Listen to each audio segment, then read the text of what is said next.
I don't need no help with that one. I'm really good at that one. And I'm really good at stumbling over my own 2 feet. That's why I guess I'm who I am. I just sing and I just kind of clean up the dishes and sweep the floor a little bit and make more sandwiches and make more coffee and, let it go. I don't get excited about anything. It doesn't do any good. Because to me, everything is really simple. And I said that and I'll say it again. The most two spiritual things in my life for my people is silence. What did I say that other one was? I hope. So, those of us that are looking and not seeing, listening but not hearing, that's a part that I see a lot of people in this life today. And we tend to live in constant fear of what? Of what? A constant fear of what? What is it that we fear? To me, those are the parts that defeat every one of us, is a sense of fear. That's when we hit that panic button. Just like, the old lady really knows how to push my buttons. Something like that. Which reminds me, my granddaughter came up to me and said, "Grandpa," I said, "Oh, do you know anything?" "Yeah, I'm your grandpa. I must know something." "But Grandma said Grandpa don't know nothing."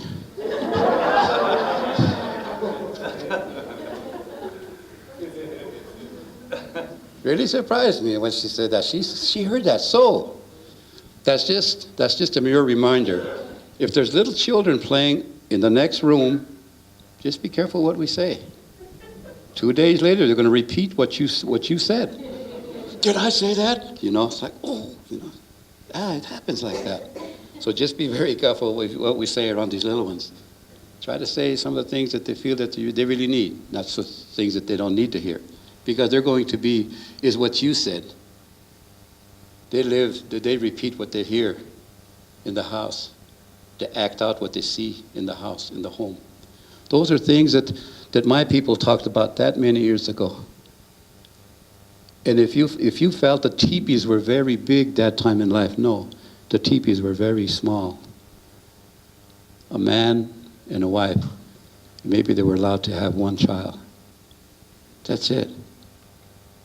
But after that many moons, that many winters, that many summers, okay, they're ready to come together and raise one little one. That's the way they talked at that time. Today it's like it's getting out of hand here. But again, is what we feel comfortable with. In everything we do, there is that part that regardless who we are, consequences is right there waiting for us, regardless who we are. It's waiting for us. When that time comes, we'll see it. We're going to feel it. So we must keep the 5 senses open at all times. You can smell spirit. With one of your 5 senses, you can feel the presence of spirit. If that's how you feel. It isn't going to be when you get ready. "Okay, Great Spirit, I'm ready. I'm all suited up here. I got my best clothes on." It doesn't work that way. It's when you least expect. That's when Spirit's going to come. I've experienced that more than once in my life. It wasn't in the darkness. It was in the very light of my life when I experienced Spirit itself. So be able to understand the way we are, who we are. In this time and day, in this time in life, it's not easy for us to walk that path that was chosen for us. Because we still have that language. We still have that culture. Just pay attention to what you see, what you feel. That's going to be your answer.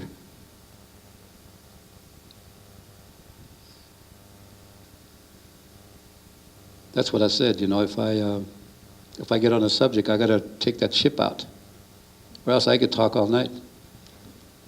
So at this time, where's Nape? Did she step outside?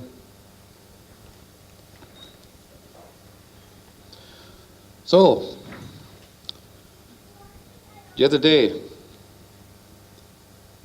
I was in Minneapolis, and I heard some young fellas talking outside of the sweat lodge.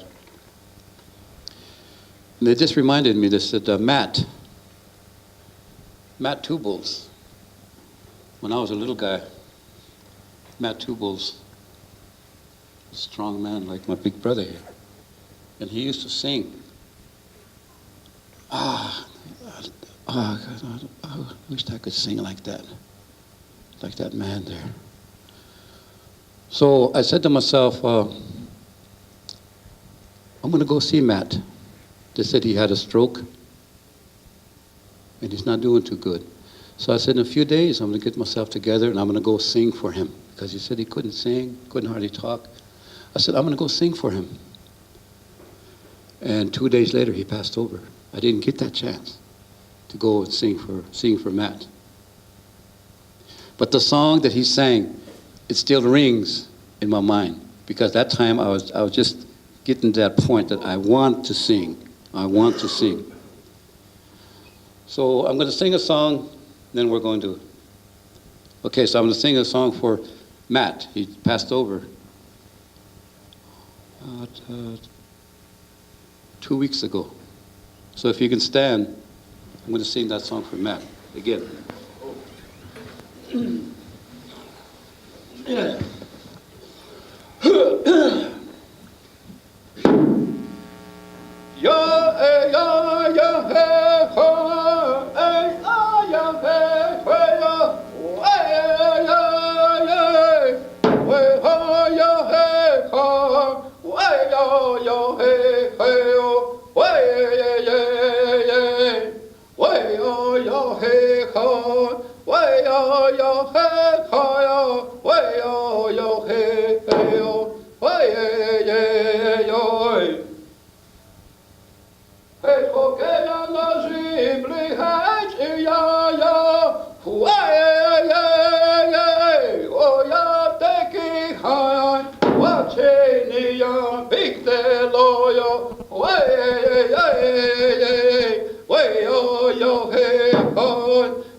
Thank you, Great Spirit, for watching us this evening as we gather and come together in this room to better understand ourselves. so we can better understand our fellow man. Yuchelena can you charge your kanki? Uyuch look at what we know Chujagonka. No pay, nice ample. They're home, watch them in their everyday life. Watch us as we journey back to our home, to our loved ones waiting for us. Uyukha, Echirti, Wapigli Chuake, the charge of Kanki Yuchloga, Enoki Chijagonka, then I hit you, Gasno Shimala, Hehan Hechidu, Nalahan Hechidu now, Ohina Hechidu. Thank you.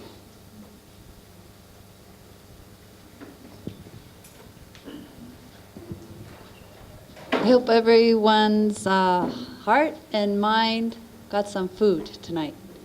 And if you have questions, think about what you heard, bring them tomorrow. 10 a.m. we're going to gather again.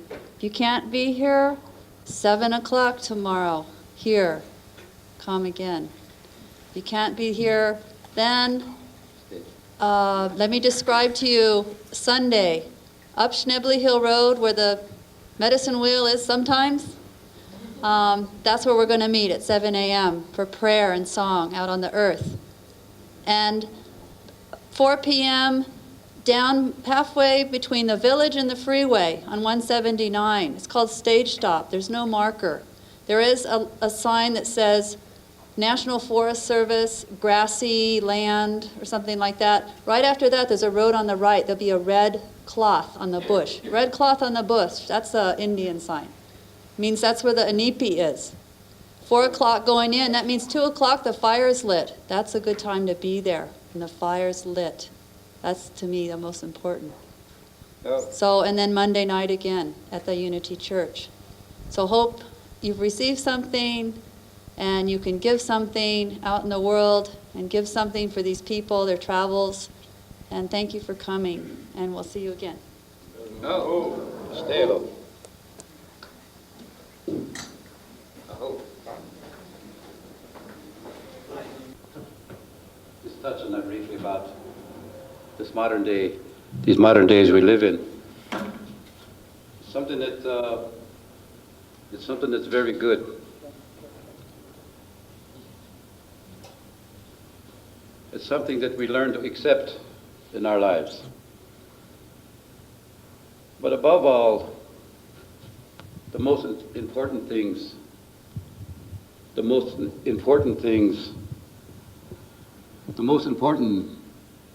in our life is how we carry ourselves as for who we are. Inside, who we are inside, not so much who we are outside. Always try to remember that we try to rise above the part, to not to really let people see who we really are, but to try to impress people who we're not. To me, that's the way I see people today in my life. But let it be it. We didn't come here to change the world. Not one man can change this world.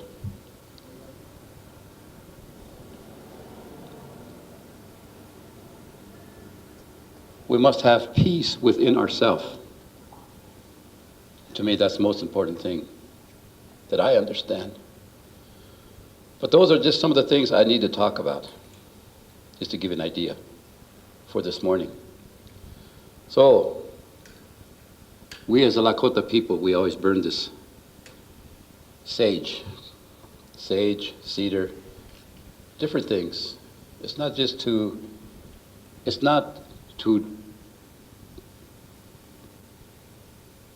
take out the odor or put in the odor. It's how you feel here. You want to bring in a good spirit, or do you want to cast out a bad spirit?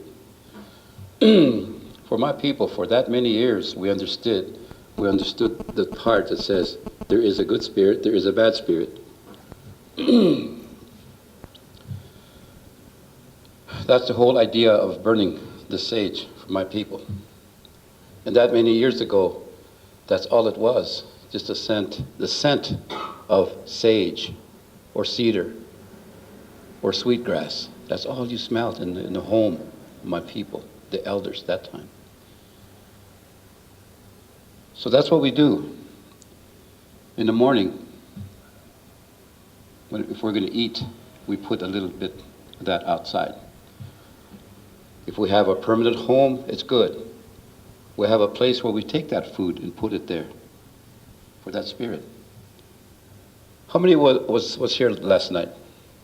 Okay. Do you remember me talking about the spirit remaining here, the body is gone?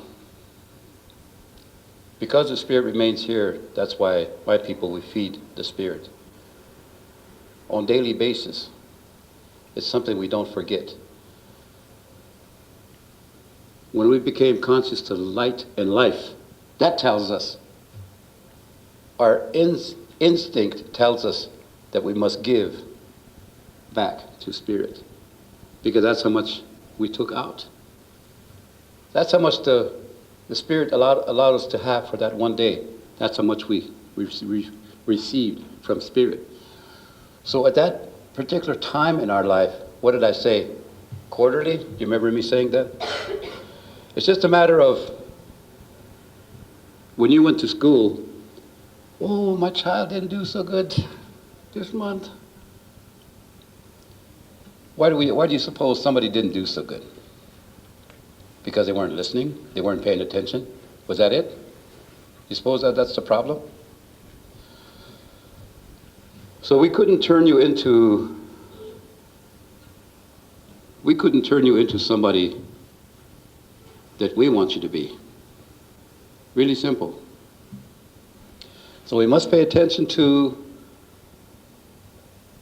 our daily life for what that day is prescribed for us.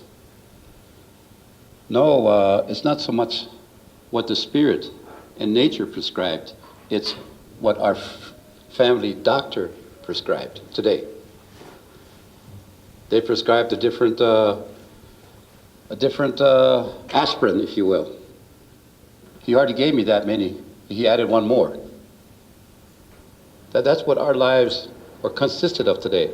That's what I said yesterday. Pretty much at the end of the program, I said, take charge of yourself. That's what I was talking about. Today, we become dependent on another man, didn't we? Every one of us. If I said, those of you that don't depend on another man in your life or another person in your life, I'm not going to see any hands go up. Will I? Because you don't want to let me know that one, or you don't want to let anybody else around you know that. You depend on another person to live your life, tell you what to do, what not to do. You know why? Because you live in fear. We talked about that. We're going to keep going around this circle quarterly. Remember I said that last night. Each one has something that we talked about. Agenda. That's the way life is for me. It's very simple because I don't have, or I don't know how to get into reading books and talking about different things. So I live my life with my mind, nothing more than my mind. But isn't that all we have? Isn't that all we had when we first came here? We came here as pure people, didn't we? Pure. What nature prescribed for us, what spirit prescribed for us. This body is pure. Then we start contaminating this body with this mind. We all did it. We all did it. But you know, it's better to understand oneself thoroughly than to have a doubt and a wonder about ourselves.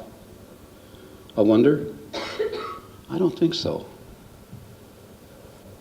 Every time I get up, and today time, the first phrase I see is me.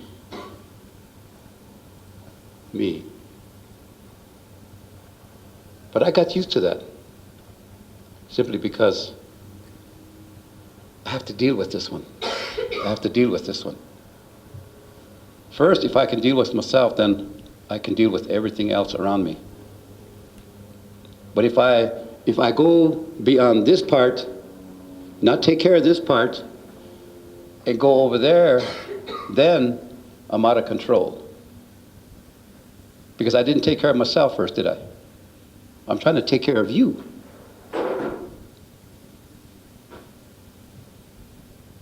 That's not what this world is about, from my side looking out. But unfortunately, that's what I see.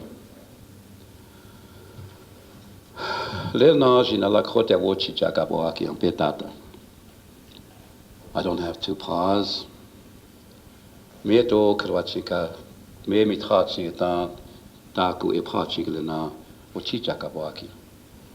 But then you won't understand. I'll get that fulfillment because that's my language.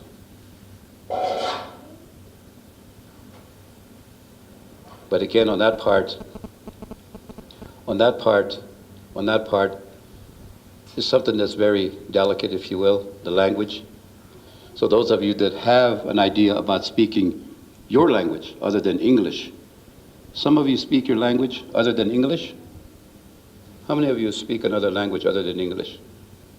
It's really good. It feels good inside when you can speak your own language other than English. I know that because that's the way it is for me. Anytime I go into other countries, they say, Al Running, what do you miss most of all when you're not home? Speaking my language. That's what I miss most of all. And my menu, like I said earlier this morning, my menu, what I eat, I miss that most of all. But you know, it's not what we eat, it's how much we eat. It's how we take care of ourselves. That fear again. I have something here that I have for sale. This one takes out all the body fat without even getting out of that chair. How many of you are going to jump up to buy this one? There's going to be a lot of people lining up to buy this product that I've got on the market. This one here, you don't have to exercise or anything, and it just takes the pounds right off, you know? This one, okay? This is the world we live in today, unfortunately. But we're comfortable with that because we have no other means of resource, if you will. So we tend to grasp at everything that comes within our reach. That only tells us one thing. We must keep up with the Joneses. That's what I see. That's how I see life today. Could I say that's your world? Could I say that? Is that your world? Keeping up with the Joneses? Tomorrow I'm going to dress better than you do. Today you outdone me, but tomorrow I'm going to dress better than you when I come to church on Sunday. Isn't that what's happening today? We're not thinking about ourselves. We're not thinking about being humble.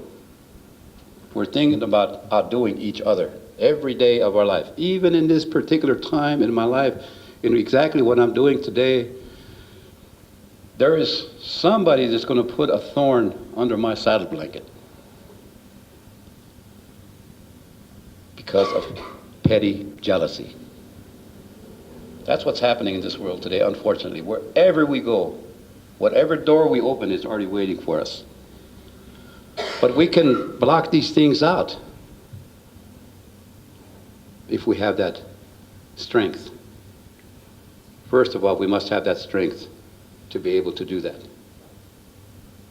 That takes a lot. That takes a lot to do what I just said. But we're going to think about these things daily and try to understand these things. Because we have no idea about what life is going to have for us when we become awake again.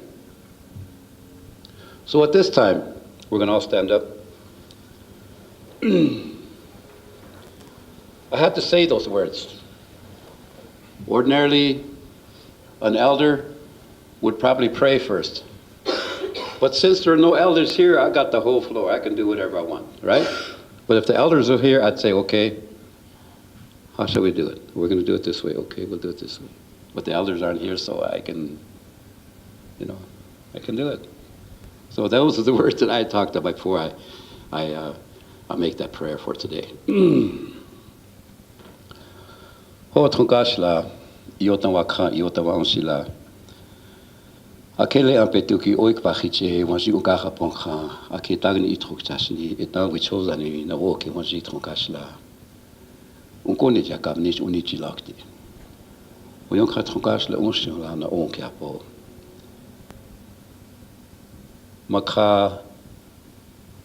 Makaglel aka wichacha cha iote ukiapi. Maka uitenki techia unkuapi ampetu hanjiksi. Wat khale na iwankab ukia wa unchipi ampetu yohila. Yonka wa prikali chuha kawita oyate ke kawita ook tongkha, naleski witak tongkha. Etan taku waste nach unkte, etan taku waste abalezakte. Yung khaleam petu kini charge wa khanki yokhlo gale na ke ochichaki. Hechechti tiwahe oyampi tiwahe mitkhawaki, mitchinchaki, nish honkupi. Nish thakosa, na ish mitkhosala, mithoskala. Nish mitchakos, takwansilashni, nish mititake, trahashi, nish hakashi, takwansilashni, mititake kadiska oyami. Kawa prikali chuha, trokashla kendi chajewa kanki ochlo gelenoa, ochichaki on hechechti, koskala kamanji, solowank da yechicha, yewa kishnyoka. Lempetuga ke feel kichi lel owanie. Oyonka onkiapo, takunga chimpon kalena elwash aguyampo. Yung khalake ni charge wa khanki yokhlo gelena uchichi akina lena chichi lang khalena heche tuktelo omita ko yasi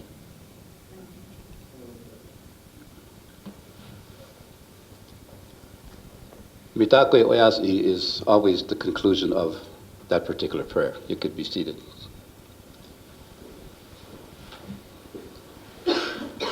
Mitako oyasi comes from my people. The language of the Lakota people, language. That many years ago, we always talk about that many years ago. I said that one time, and another little person said, "Hey, Al Running," he said, "you really must be old." I talked about a long time ago. These little people, I told you that last night, little people, you gotta watch what you say around these little guys, you know. Hey, Alrani, you really must be old. So, these words that we talk about, this is the language of my people. All people, all living things are going to be my relatives. So this word is going to be mitakuye oyasi. All my relations in translation. All my relations. That come from my people. So today, wherever you go, whatever part of the country, in this country, in other countries, people are saying it. Mitakuye oyasi. Washte. This language, the Lakota language, is everywhere. You hear it everywhere. They learned it. Maybe they didn't understand it, but they learned it. So that's the things that I feel that I need to convey is, if you're going to learn a language, you must know what every word means that you're going to use. Because for that people, if you said that, if you don't know what it means, you might not, maybe you might say the wrong thing, wrong time. As well as we all try to understand one part in our life, saying that there is a time and place for everything. So we're not going to get excited about things that aren't proper for what we're doing today, here. But there's a time and place for what we want to do. And that's very important to try to remember that. in our everyday life. Because we are the ones that are going to have to answer to the things that we violate. Language, spiritual things, crossing over lines, doing things we're not supposed to do, say things we're not supposed to say. These kinds of things. You must have that part. And if you have that part in your everyday life, then you don't have to ask for that forgiveness every Sunday.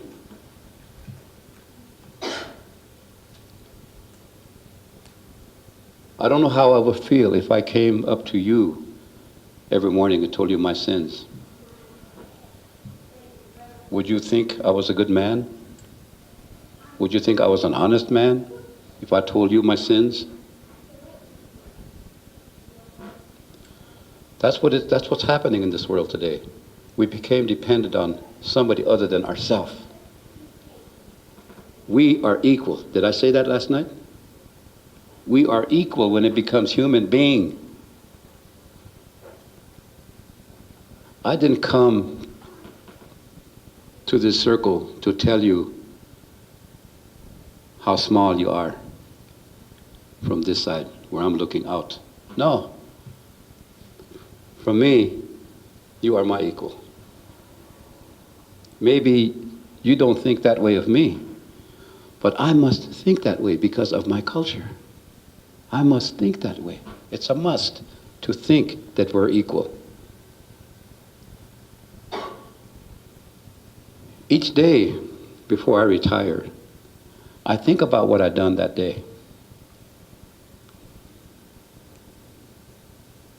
And if you feel that I got off of this subject and I'm going into another subject, it's all interwoven.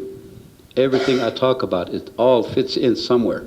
And when it came out, we started here, we done all the quarters, and when we got back over here, everything is complete. That's the way this mind is. So I don't have to do too much thinking about what I said, what I done that day. Because I remember what I told you yesterday evening. I remember what I told you. Do you remember what I told you?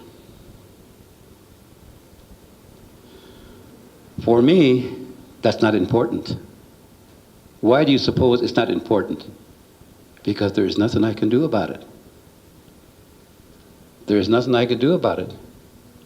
I can't. You can lead a horse to water, but you can't make him drink. Just like that. Just those things that make a lot of sense. That's all I can talk to you about is common sense. Common sense. Out of experiencing things in your life to be able to survive at your fullest, at your best, at your brightest. That's up to you. It's most important to understand ourselves above all.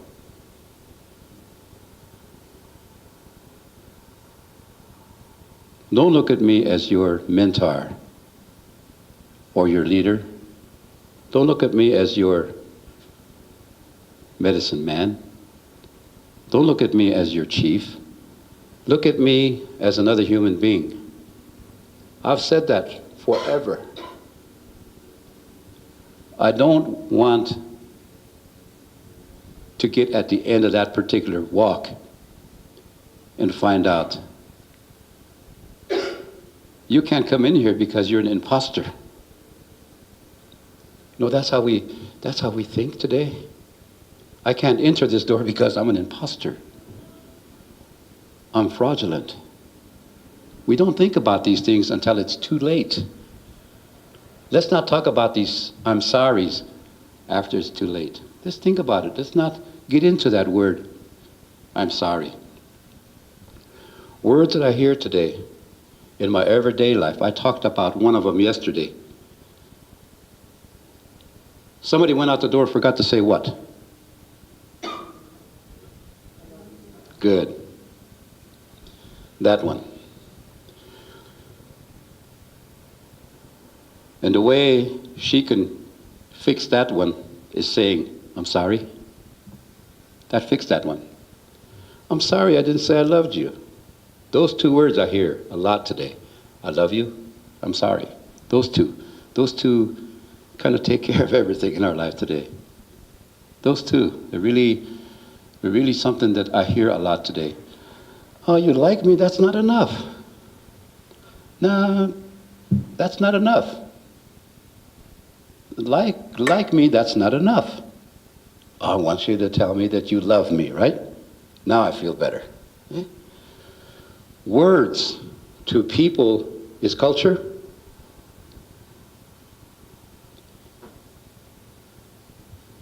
And we'll jump over to that other side, just one or two words. Just like, how many Scottish people in here today? None. Okay. Scottish people. The Scots, their culture is drinking.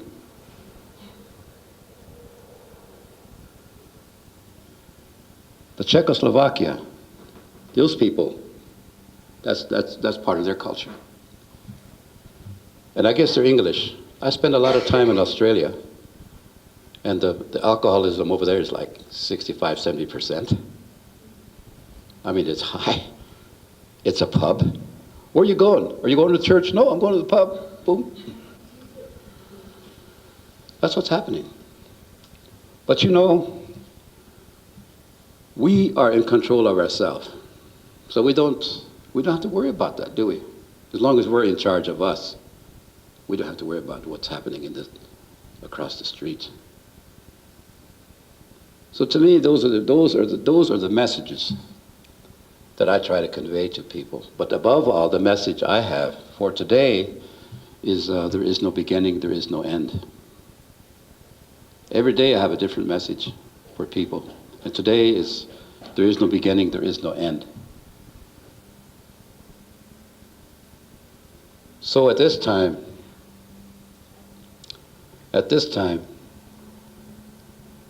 I want my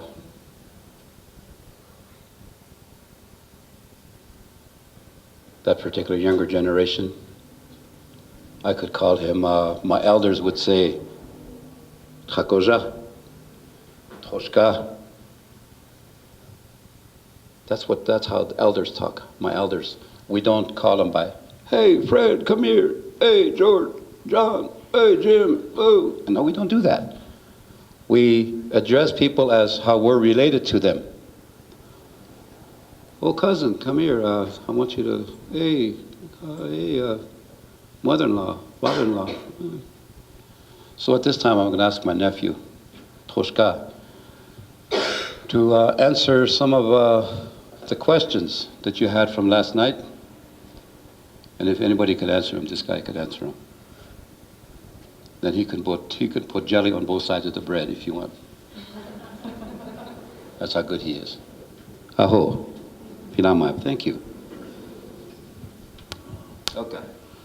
Well, anyways, good morning, each and every one of you today who's come here today. And some of your faces I recognize and some I don't. However, today I want to say, my name is Tatanka Witko. I'm from the Rosebud Reservation in Rosebud, South Dakota. I'm a Sikango, and that means I'm a Bule. My English name is Phil Crazy Bull. Crazy Bull is a name that comes from the Lakota. The Lakota is the name. Crazy Bull came from my mother's side of the family. My mother is a Hunkpapa. She comes from the band of Sitting Bull. So I feel very fortunate to come from two very distinct bands of the Lakota Nation. So today I come here to share with you about Lakota ceremony. My Takoja, my brother there, he talked a lot about philosophy, Lakota belief, Lakota culture, and what it means to be in the culture and trying to express a way of life that has the ability to bring you in to full circle and recognizing how we Lakota people share our our way of life. A lot of people say, isn't it a religion? No, it's not a religion. I walk in two worlds. I told many of you last night that I've got a bachelor's degree in philosophy and third world history. I'm getting a master's degree in clinical psychology from the University of New Mexico. I'm going on for my PhD at Vancouver, British Columbia. And so it's not something that, that I myself say that I'm, living a religion. It's not a religion. For me, it's a way of life.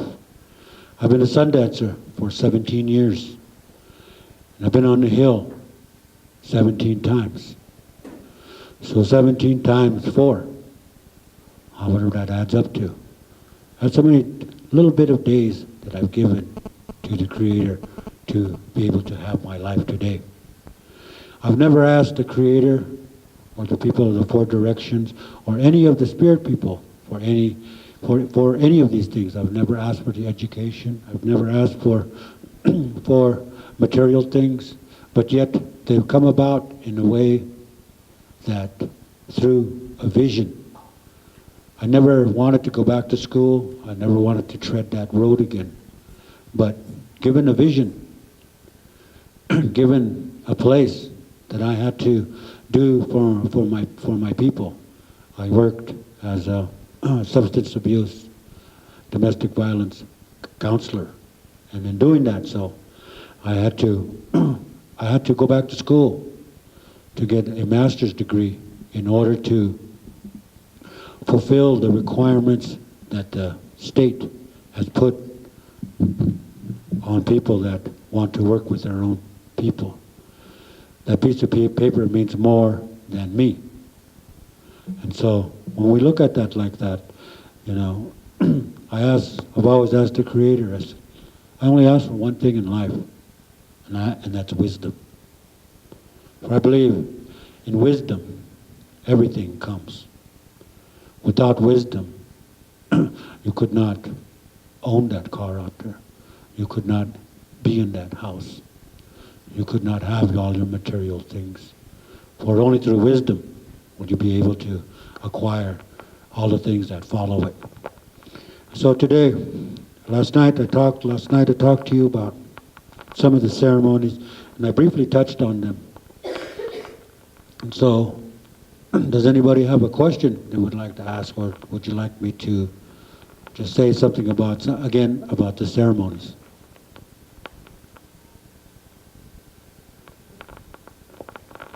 Well, all the hands aren't up, so I'll go ahead and begin.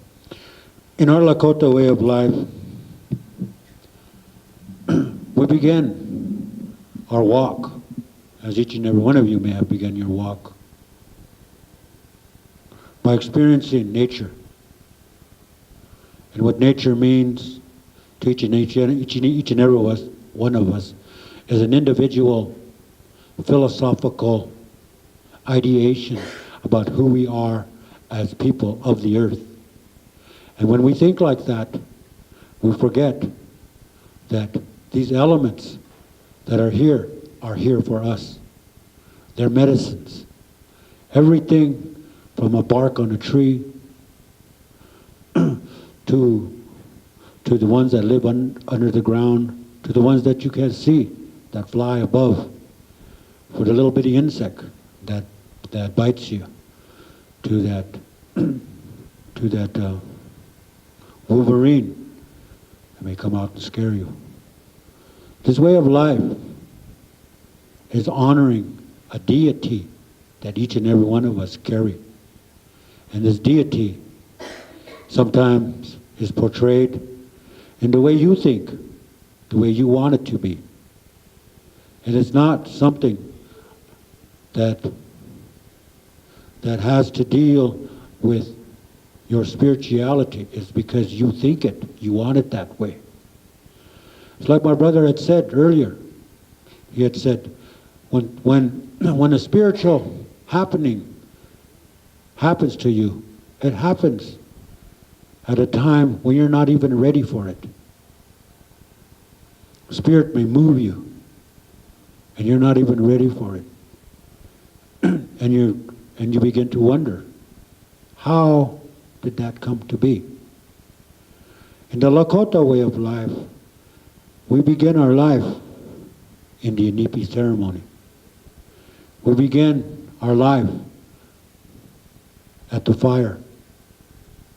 For there is duality in our lives. Much of that duality is about you and me. Man and woman, love and hate, hot and cold. We can analyze these things in many different ways. We could take a scientific approach, talk about molecules and how that connects. We could use the language of the legal system and talk about adjudication, jurisdictions, and still make sense of these ceremonies. So there are many ways that we approach this, for each and every one of us has a career in our life that began when they cut that cord from your mother. And we've always been told that, each and every one of you have a mother. And when you die, you came into this world by a woman, and when you die, you will be met by a woman. These are some of the sacred teachings that we teach in our Nipi ceremonies. And yet, when we tell people, don't write about them, don't express this to our people, but this is for you. And we no longer say what we have said about sacred teachings, and they're in print. So much for that way. But like I said, through the Nipi ceremony, we begin. The Nipi ceremony is about purification. Purification of the mind, the body, the spirit, and your own spirit. Many of you have theological teachings also, based on the Bible. And many of you know that you learned about guardian angels. Likewise, in our Lakota way of life, we call them spirit helpers, for they are there to help you. much as someone who loves you, that love is bestowed in the spirit way. Because I know many of you sometimes have that sixth sense. And you're standing there, you can feel someone looking at you over here. And you turn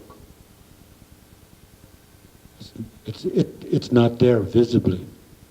But among our Lakota people, we say, in order to be able to walk this way of life, you need to know how to go beyond suffering. You need to know how to go beyond seeing. You need to know how to go beyond hearing. You need to endure. And when we talk like that, we are talking about the Inipi ceremony. For the Inipi ceremony is the beginning of your spirituality, of understanding spirituality. And when you understand it that way, these people that we bring in to the ceremony, these stone people that we bring in, when they're red hot, you know that there is faces in them, there is visions in them, there is dreams in them, and it is a way of life that we Lakotas have lived. We live by our dreams, we live by our visions. I'm not here today because I was invited. It was because it was a calling. It was a calling to do something for the people that said, go and help your nephew. Go and be with your brother. Go there. Go there because it is something that you need to share your experience in your lifetime with people. So the Inipi ceremony is something that we consider to be very sacred. If you build your own Inipi circle, remember to have the advice of someone that has constructed these things and know the reasons why a fire pit should be shaped like a moon. Why? How many steps to the altar? Why? How many steps to the inside the Inipi? Why is it shaped like a dome? Why are there 16 or 12 or 14 ribs holding it up? Why are there 4 ribs holding it up to the top? Why is it facing west? Why is it facing east? Why is it facing even north? There are reasons in our Lakota way of life that we know. And it is not something that just to have it. In order to do that, you must have the sanction of someone who has medicine ways to honor and name your Inipi. You just have them to have them, then you may hurt somebody. You may hurt them physically, you may hurt them mentally, psychologically, even socially. Some people have put high esteem and self-worth in themselves to be pourers of this here way of life. And there is no honor in doing that. There is no honor in taking credit for what the Creator has already given you. So, is there any questions about the Inipi that you would like to ask me at this time? Yes, the redhead. I was just wondering if you would be so kind as to explain some of the women's ways in the Inipi and the noontime and the cycle, and when women should and should not be in the Inipi. Yes, that's a good question. The question is asking about women in the Inipi. Women in the Inipi, the Wia Oyate, the Wia Oyate in Inipi ceremony is that women should not run the ceremony like the men. Women should not men bring in 7, 8, 20 rocks. Traditionally, women went from the teepee straight into the lodge, 1 rock, and out. Nowadays, you hear them going on for 3, 4 hours. That's ridiculous. That is truly ridiculous, and it shouldn't be done that way. For you're there for prayer. And if everybody says the same thing over and over and over,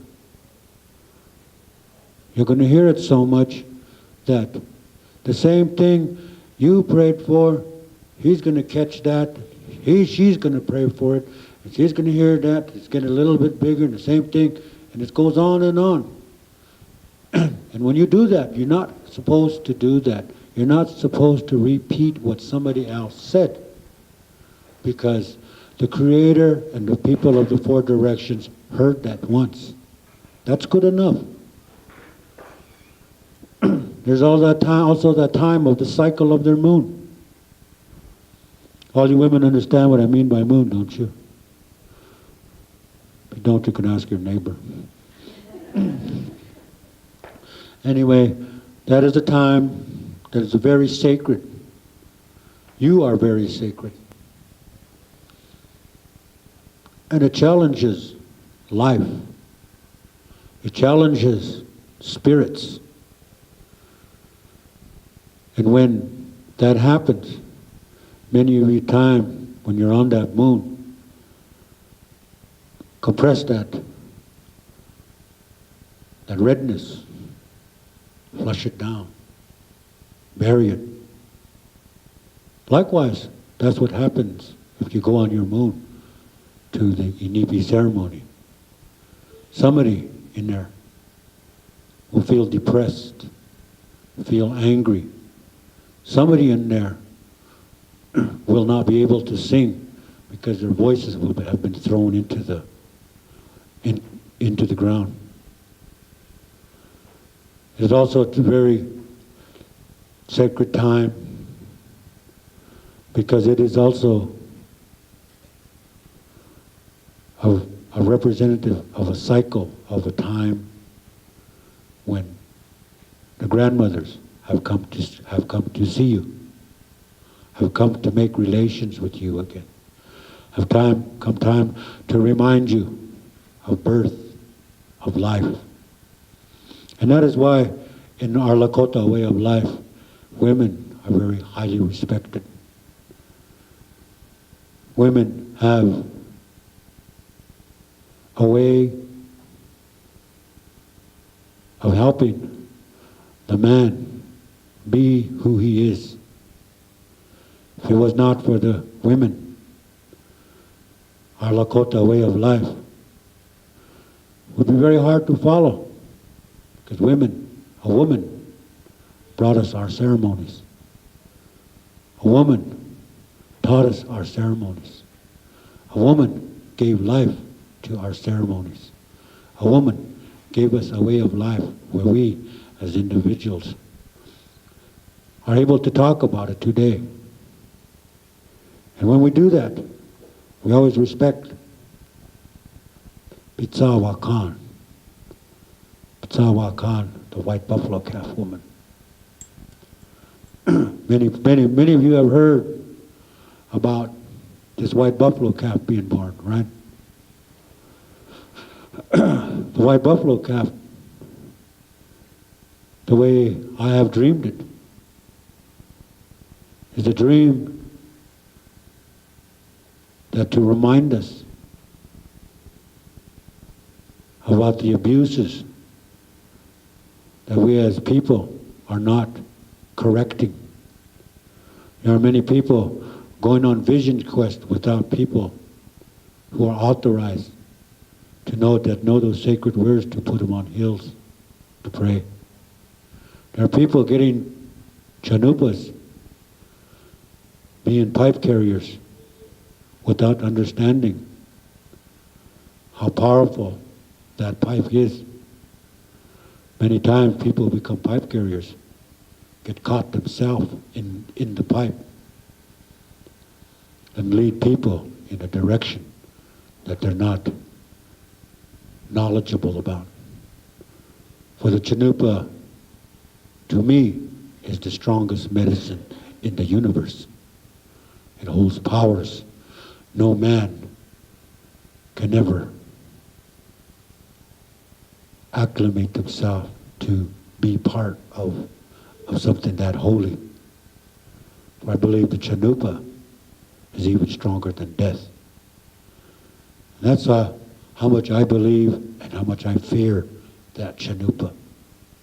I fear the chanupa very much, and I highly respect it. And so that is why I believe the chanupa. And the women in the medicine lodge should not bring them together when they are on their moon. Also, women have a different way of singing in the lodge. They also have a different way of talking in the lodge. You heard that sound, aho. You women aren't supposed to say that. You know. There's another word, hohi. Women, hohi. There's different ways to sing, too. And those have to be taught. They're not just something that you just stand up here and start talking about. They have to be experienced, have to be taught that way. So that's what I have to say about women. Does anybody else have another question? Yes. The steps from the fire to the lodge and the altar, The steps come from the fire to the lodge, are representative of a circle of life. My brother has says, everything we do, and we do in circles. Likewise, when you walk from the fire pit, from the moon, from that area to the Hochoka, how many months are there in a year? How many steps can you take from that fire pit to the altar? From the altar to the door, how many rounds are there in Ininipi? Those are your answers. Those are a way of life. They are not something that I made up or somebody else made up. These are oral traditions that are handed down. And we're asked as people of the Lakota to respect them, to teach them, to pass them on, so people do not abuse what they've been told. But you also must remember, those steps do not necessarily have to be yours. Those steps can be what you want your children to be. You can have your children step them off. So in that way, family teaches younger people about spirituality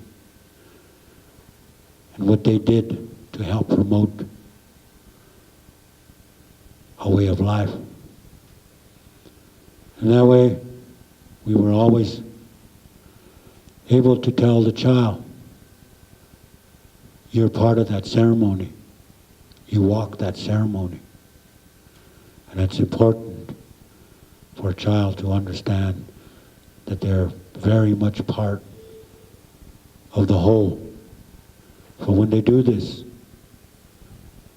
down the line, somewhere down the line, you're going to need that. You're going to need that to tell the child it's important to be sober. It's important to be drug-free. It's important to understand discipline. It's important that you walk the way you were taught, as I have taught you.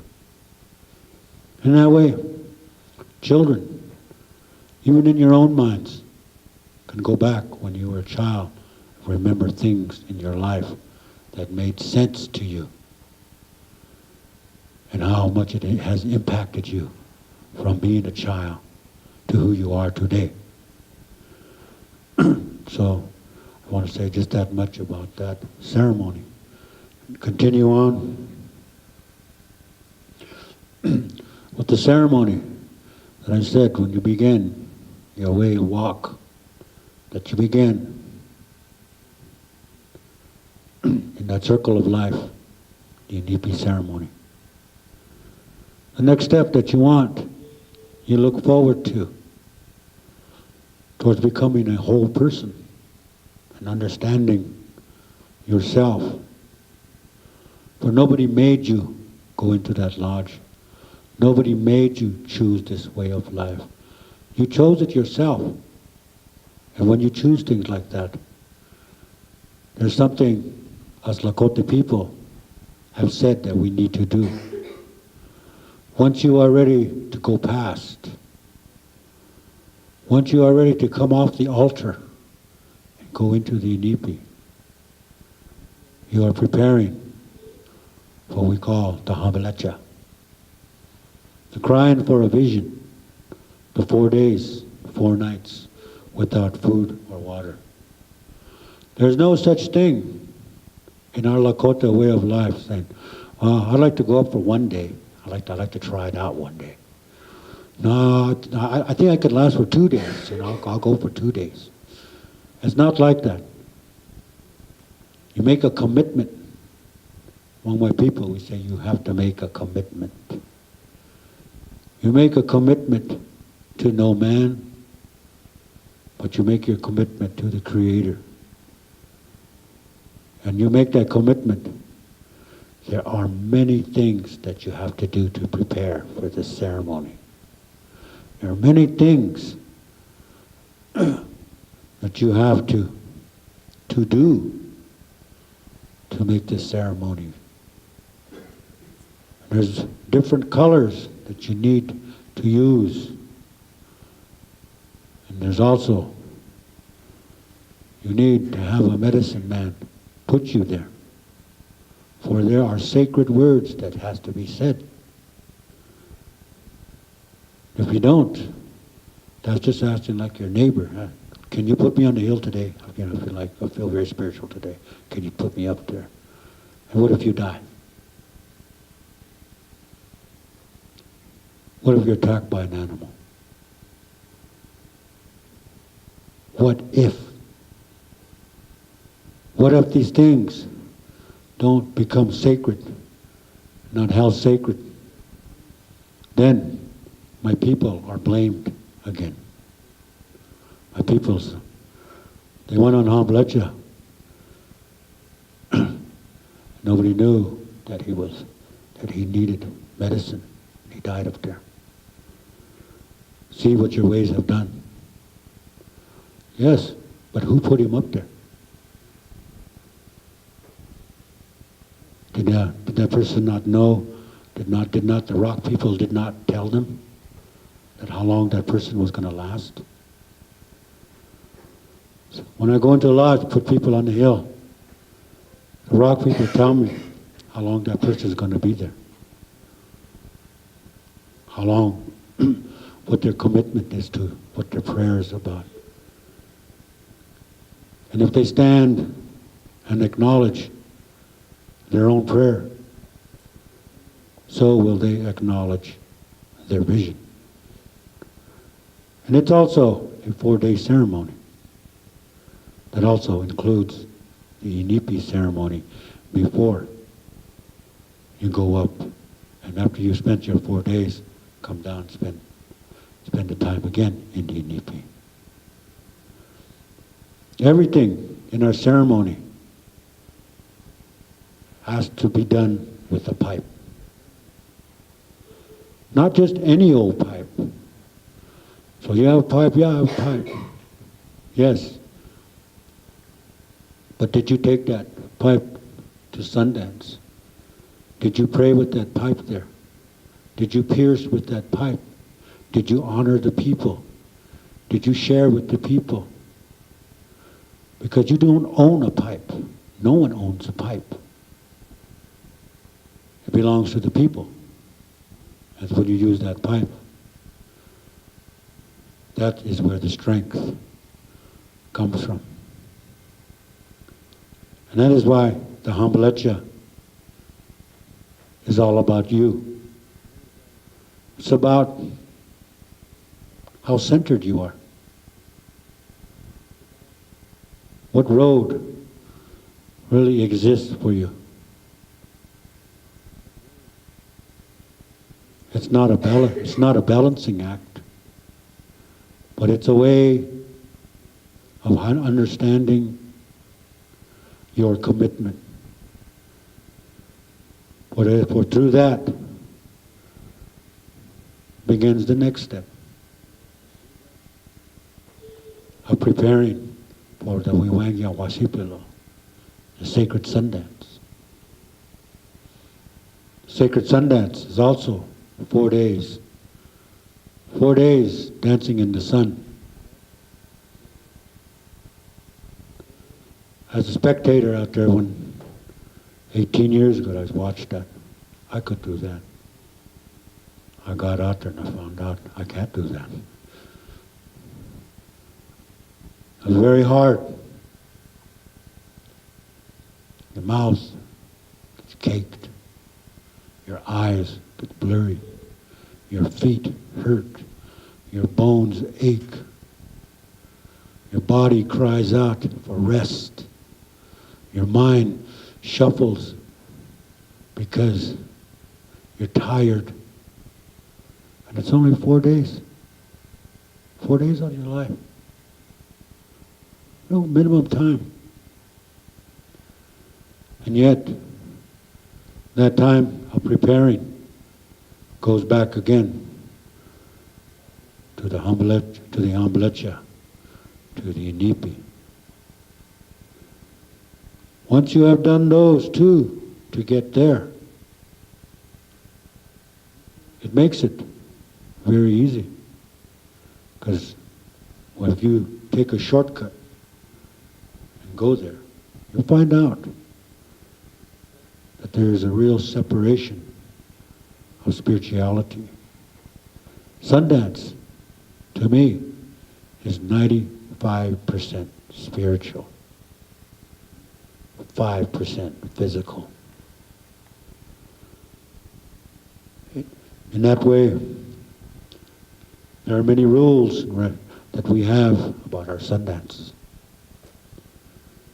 Again, women should not come there while they're on their moon. We have moon camps for that. Also, everybody should not come with anger, rage on their minds.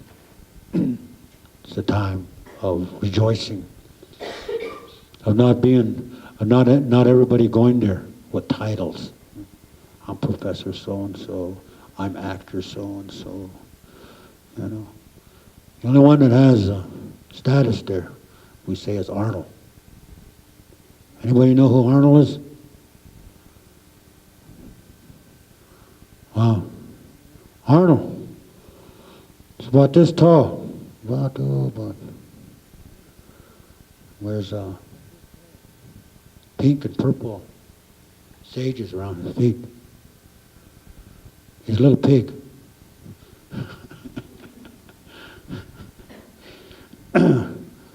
Sometimes he wanders around.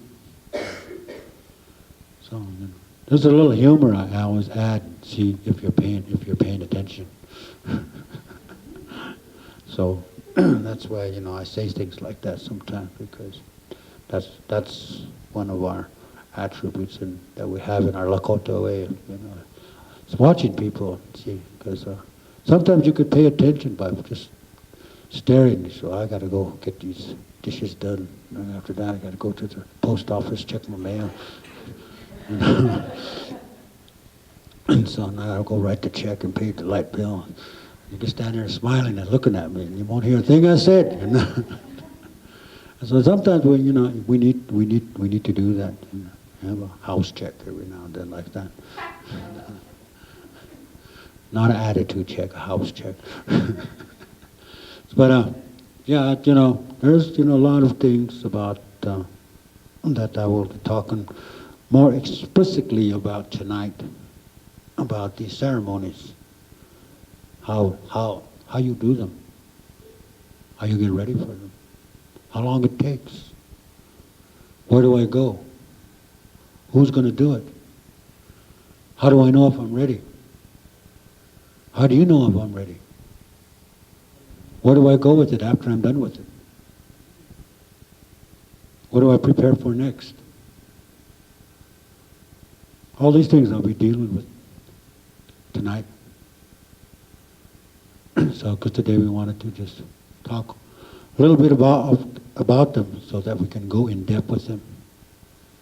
I figure it's going to take close to 2 hours just to talk about preparation.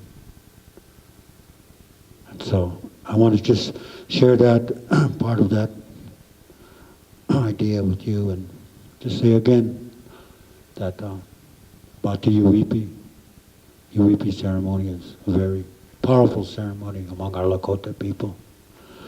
If you've never believed in spirits,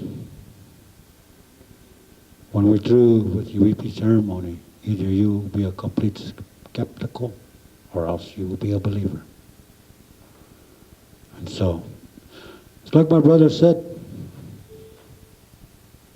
in these ceremonies, something will happen to you that only you will see and nobody else will see. Something you will see that has a great philosophical, visionary meaning for you. And only that is meant for you. For in the Uipi ceremony, thunder, lightning. I had one man ask me, how'd you do that magic show? When he said that, he insulted me. And I asked him never to come back. He says, until you're ready to actually believe in something that other people use to get healed by. But through these Indigenous ceremonies, when we healed this man that had cancer, this woman in Kansas City of AIDS, another woman in North Carolina of her emphysema. These ways are real powerful. And I'll be talking to you more about this ceremony tonight.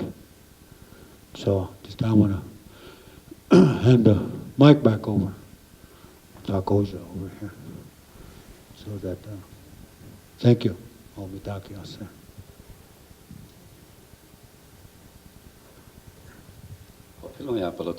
Thank you.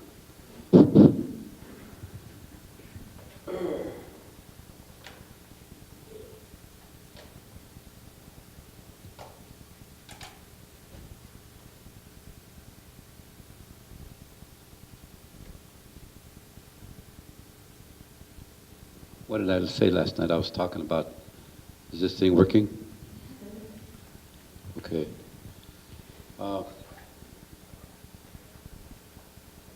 First I must say it in Lakota, then I can say it in English. So if you see me stepping here and stepping here and stepping here, that's what I'm doing. In the midst of my talk, if I see something, an object, I can pick that object and keep my eyes focused on that object, and that's going to help me to keep a focus, to be able to be responsible for myself, and that's the way I see. That's the way I take care of myself, is to have a focus. And nothing more. See, my nephew over here, he's got that part that I talked about, that I marvel in people. It's that education, and part is important. But for me, I was in that particular part in my life. I didn't have that. I had the opportunity, but the choice was to survive. So I took the survival part, not so much the education. But again, when I came this far in my life, I look back and I said, you didn't do so bad after all, without that other part. Then I feel really good, then, because I don't feel totally congested. We become nothing more than the filter that filters the oil in your car. That's all we are, actually, from the way I see life. And in that walk on this path, we filter the negative and the positive. But again, we take that initiative to sort out these things quarterly. And I talk about that because that's another way I guide myself, is that imaginary circle. And within there is a place, there is a time and a place for everything. I got that idea from there. There is a time and a place for that particular part, this particular part, this particular part, and that particular part. To me, everything must be completed. You must walk the full circle.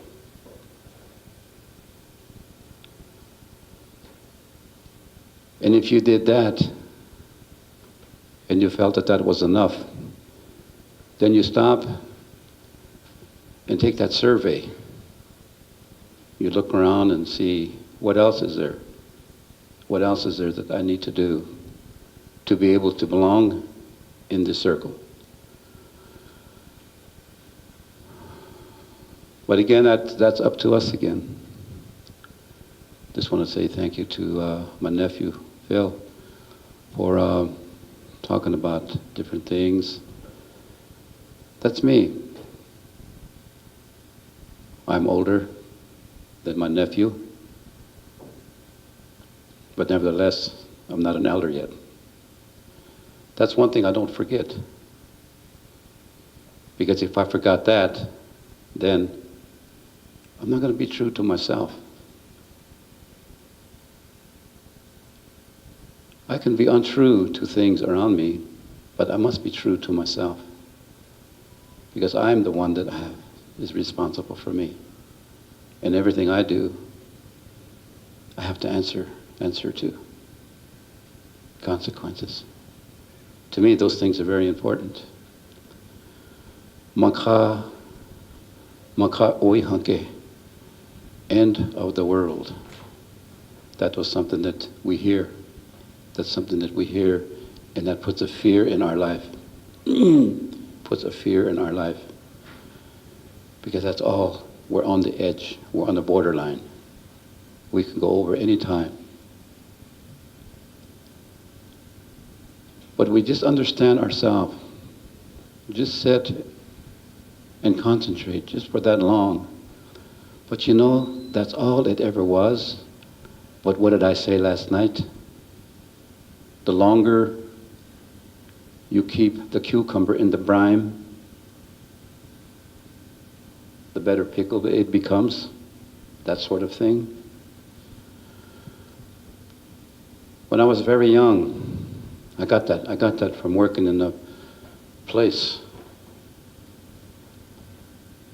where they made all of these different things, sauerkrauts and ketchups and mustards and different kinds of pickles, and that's where I got that idea. They used to say, okay, keep it in there another month, guys, and get some real good dill pickles, whatever.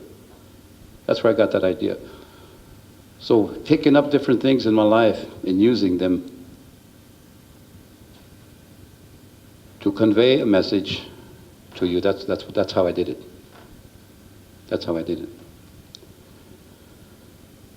To be able to understand the things that are happening today in this life, we must pay attention to the most little things, the most simple things in life. Because that's all it is. What did I say last night about spirit? Silence. Silence. And another part that makes me wonder is I'm Lakota. I'm Lakota. I'm from Rosebud.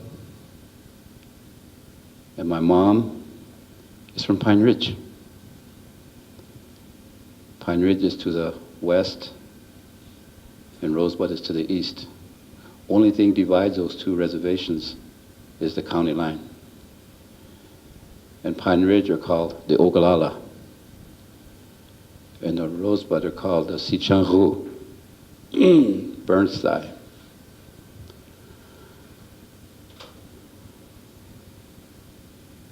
Because my mom was from Pine Ridge, Oglala, and because of her last name, her maiden name,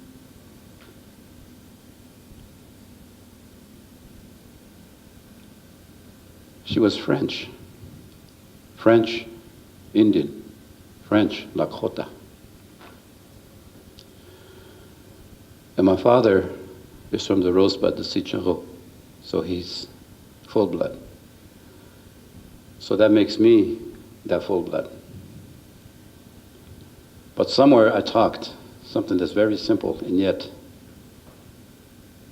we talk about it because it's something that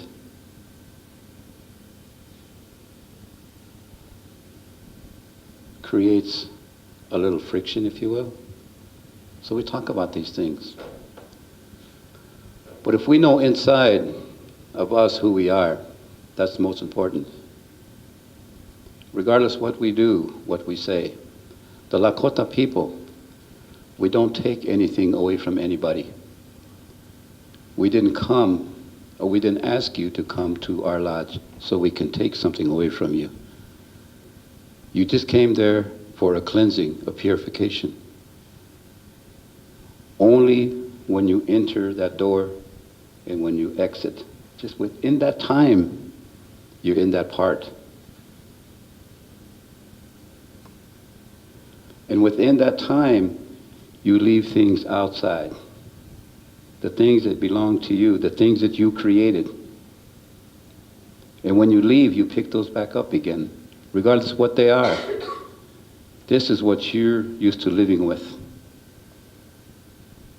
From my side, it doesn't look too good. But that's not me to decide. That's what you live with. So let it be it. I just want to let you know those things because it's important. When you enter that spiritual part, you must leave the things, the things that they belong to you, the things that you don't want to leave behind, the things that you feel somebody's going to take away from you. You must leave them outside. Then upon the exit, you pick those things up again. And to me, that's really important. And with that note, I really feel that once again, tonight is going to be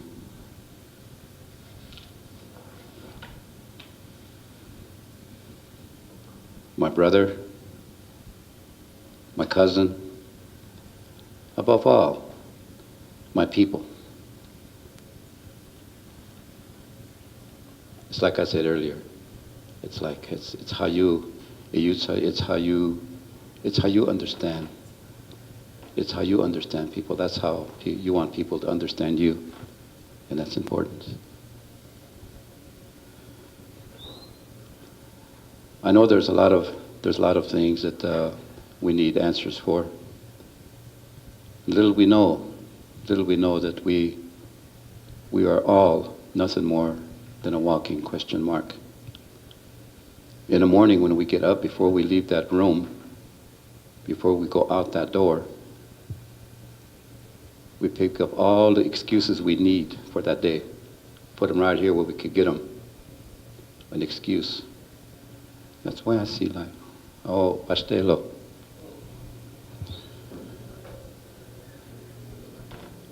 So to me, that's important. But again, how much longer are we going to continue to try to walk on this earth with a lot of excuses? That means that we don't have any faith in ourselves for who we are. We need somebody else to help us along. Faith, trust, and confidence. In my hand, I hold today. In my dreams, I hold tomorrow. In my mind, in my body, I hold forever. Those kinds of things just come up out of random. Because you are just with spirit. You've reached that part. You've reached that part. Lena oyateki oichakiaka.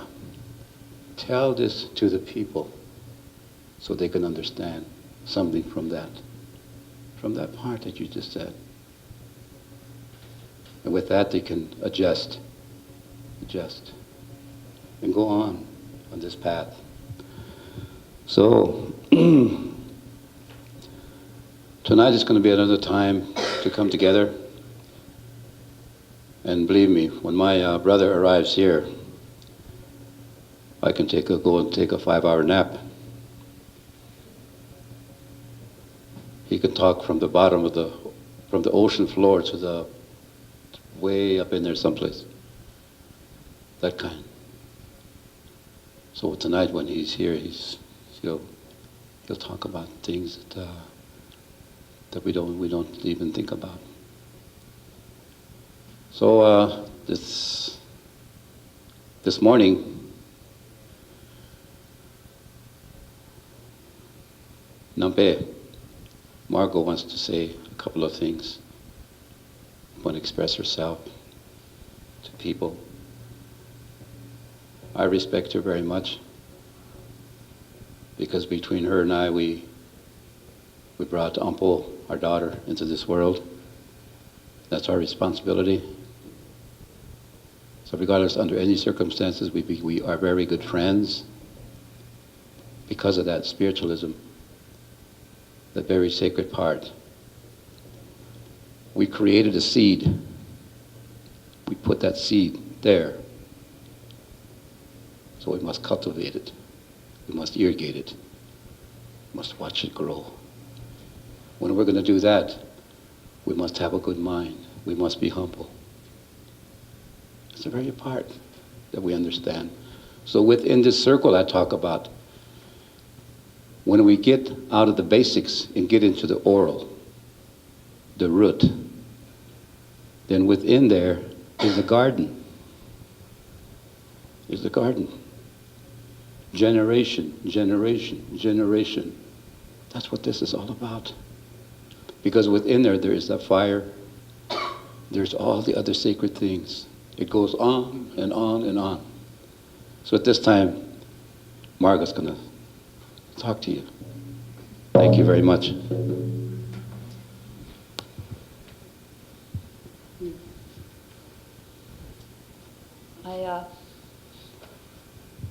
I feel tears in my eyes, and it feels, almost, it feels good.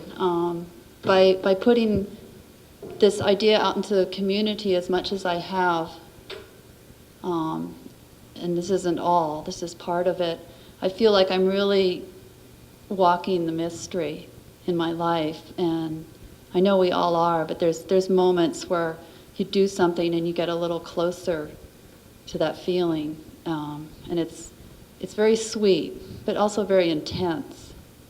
It's like you said, can I take a nap now? It's like you're walking in the dreams that you dream about, and it takes a lot of attention, and that's the intensity. It's not when we're dreaming, we're all so relaxed and it's easy. But to me, it's the attention that things take. It's, those of us that have done yoga, that's what it feels like. It takes that kind of attention. It's almost like we can't be lazy anymore. But at the same time, we got to be masters at how to take time out and have a good time. And do it all at once. I mean, I'm having a good time. And I just wanted to share a little with the people that weren't here last night and the people that felt to come here, why I felt to put this together. Al and I were together for 5 years just to say, I saw his community. I saw the life of Rosebud and Pine Ridge, which are some of the poorest areas in the nation. I take my daughter to powwows. Been to Sundance. My daughter this year touched the tree and came home to tell me about it, and felt that it was something special. And to a 5-year-old, it's all her feeling. You can't tell her what it is. So I've seen a lot, and I know some of you have been to reservations, some have been to ceremonies, some have been sat and ate with Native families. To me, you have to do all of that to get a peek at what is trying to be shared a little today. When I was thinking about what I wanted to share, it's kind of the feeling of this blanket up here. There's some real intense, beautiful, I'm almost going to say rainbow colors of when we pay attention when a ceremony's going on. I'm really grateful. I hope you all can come to the Inipi tomorrow, because that will be there. The fire is lit with a prayer. The songs are sung. And the more you can pay attention, the more you'll see just that little edge of what the native world is all about. And I'm sad there's not a native woman here, though I think I would have talked anyway. It's my time to share right now in my life. The ceremonies I go to, that they're called ceremonies, or they're called sweat lodges, or they're called pipe ceremonies, they're called drumming circles in this town. They're fun. Some reminded me of the old hippie days. There's a prayer, there's a sharing, there's a let's be community, there's a longing. But my sadness is I don't experience that intensity that this brilliant colors brings. And it makes me sad that we call it ceremony and we call it, I'm doing Indian ways. I don't feel that we truly can. We can get close, but there's something about turning around and honoring the people that were born into tradition, that carry it because of their relatives, not adopted, in their system. It's kind of a feeling of, to me, it's the spiritual environmentalism of that it's, yes, it's the rainforest, yes, it's the land that needs to be protected so we have the clean air and like that. But to me, it's who lives in those rainforests, who lives in those areas that we're mining, that we want to build those mines, what people live there that have lived there for how many hundreds of years. They only know that area. They know the whole community. None of us know what that's like. Grandma's over there, Great Andy was over there. You can't get away with anything. Or you can get away with it and they know that's who you are. Everyone knows everyone. And that's just a piece of it. The people pray on the earth and pray with the seasons. And I know part of it is idealistic. There's a lot of things that we couldn't even get along with in those communities, intensities and, just the way they are, but they're all there together. We don't know what community, tribe, living with the earth is anymore. And these people that were here last night now and to continue this weekend, they live in this modern world too, but they carry a memory that by this weekend I am attempting to honor, yes, for my daughter, but also attempting to share with people here of how do we honor these people and their traditions. And our white minds, our way is to gather and share. But what it looks like is take and sell. And literally that's what it is a lot in Sedona. Not all of it. I talk with so many good people here that do tours or do ceremonies. Their intent is so beautiful. They really feel the earth. They care like I do. But when the native people that live, there's 7 tribes around Sedona, hear of stuff going on here, they're like, those guys, either it's ridiculous or it's like they're really hurting. They're really hurting our culture, or they don't understand. So my ongoing feeling of working with the city, the cultural committee here, and anyone that wants to be involved is to not say, okay, we're wrong, you're right, you know the way, we don't. It's not like that. It's more, let's share Let's communicate with the elders. Let's find out who our neighboring tribes are, when their ceremonies are. We're invited to many, when their gatherings are, and attend them, and meet people. There's some old grandmas out there, women. They're just beautiful, and they're lonely. Yeah, they got their tribe, but they're real curious what we're doing out here. But nobody, they don't know how to. That's why they're not here. They're scared. They don't know how to present or, be in this kind of environment, a room, and they just want to be by their stove. But if you bring them some bread next time, or invite them, come over. I want you to come to my family and have dinner. Start a relationship. If we love these ways, if we love the earth, part of it is loving the people that carry these traditions and bring them into our community, into our families. So, like I said last night, so people can go, oh yeah, Sedona, I got some good friends down there. Let's go visit them. That's really my dream. So how do we honor these ways without offending? How do we honor these ways so we can be a part of this brilliant rainbow that takes all of our attention? Maybe you can put that in your prayer when you're attending tomorrow's time out on the land. How can I be a part of this earth and this fire? As the earth is more intense than anything. How can we give to the earth wholly and give to the tribes? And it's empty whole. There's our understanding of how we live, and winter's coming, well, we close the door and turn on the heater. On the reservation, winter's coming and maybe you'll make it. Maybe, you're going to be cold a lot. We live so insulated from the elements. And it looks so harsh up there. Their needs are so great. There's no way. But at the same time, we're not there to take care of their material needs. Because there's a beauty about being cold in the winter and hot in the summer. I don't leave the air on at all in the summer because I want to feel how hot. I do have my heater on though. I don't know about that one.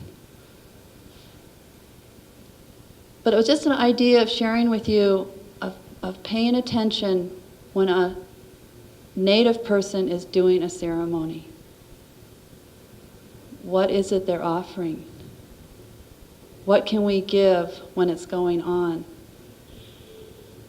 And when we get home, we want to, I don't know, to me it's the hardest part of this sharing of when we go home, maybe we'll burn a sage, or how can we do it without offending? Help me keep wondering about that. If we have a chinupa, there's many in this town, how do we carry that with the intensity that Phil was talking about? How do we honor these ways? And by honoring that, I feel we're honoring the earth.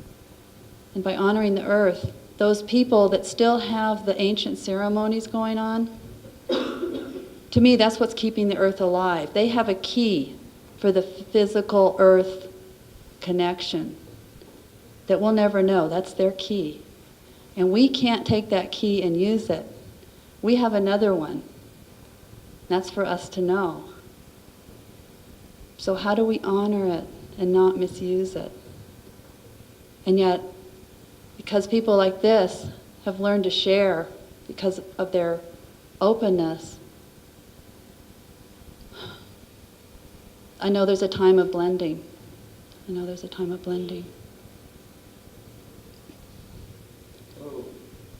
So now maybe we could end, I see a flute here to carry us through till this evening. Maybe could have that to reach deep into our hearts and carry us through the day. Thank you.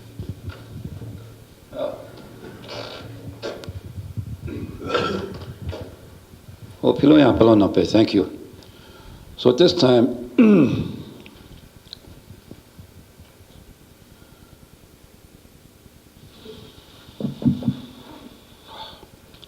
this time, my nephew brought his drum over here. Maybe a lot of you thought it was a clipboard or something he's going to write on. But that's his drum, so he brought that up here for a reason. So at this time, I'm going to ask him to sing, or if he wants to play the flute, if he wants to do both. And when he's done that, then we're going to conclude this one for this morning. Hello. And I just want to tell you that. And then this evening, as Nape said, it's going to be another evening of sharing and another time of being together for that time. It's like I always tell people when they're going to come into a lodge, hey, just come on in, you know. You didn't come here to live here. You're just going to be here for a few seconds and it's all over, you know, that sort of thing. So to me, that's really important to feel that this is where we want to be. This is not someplace we have to be. To me, that's really important. Oh,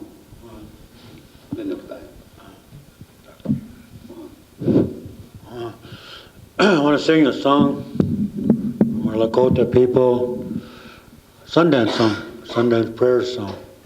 It's also a song that I use in my ceremony for Uipi. And it has to deal with praying for the people that their prayers will be heard. And so it goes like this.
Sister asked me to play something on the flute.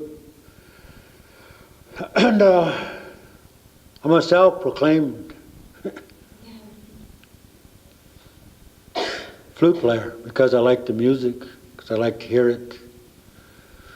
Many times I just spend alone on the reservation, sitting there, sitting in the pine trees, listening to the water, listening to the wind, listening to the animals, listening to the trees talk. And so I began playing what I heard. And the song I heard was when I was in Rosebud, up near the Hamblecha grounds. Spirits were saying they were getting ready to go to Sundance. And so, this is the way that I captured how they were getting ready to prepare to go that way.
Thank you.